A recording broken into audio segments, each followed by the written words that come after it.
Hey guys, in this video, we're going to take a look at how you can schedule bedtime mode on the Samsung Galaxy S22 series.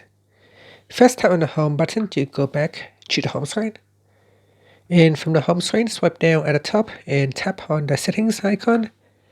In settings, you want to go down and tap on digital well-being and parental controls. In here, we're going to go down and tap on bedtime mode in here. Now, in the turn on as schedule, tap on the toggle button to switch it on. In the days section, select which days you want to schedule bedtime.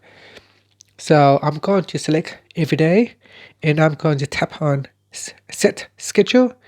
In here, there is a start tab and end tab. So tap on the start tab and choose when bedtime will turn on. So in this case, by default, it is set at 10 p.m.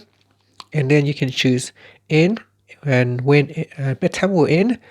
So it will end at 7 a.m. at which time bedtime is turned off. So once you have making the changes to the time, then tap on the done button so you can change the hour, the minute, and AM and PM. And then after you tap on the done button to finish off. And that's it. That is how you can schedule your bedtime to turn on and turn off automatically on the Samsung Galaxy S22 series. After that, you can tap on the home button to go back to the home screen. Thank you for watching this video. Please subscribe to my channel for more videos.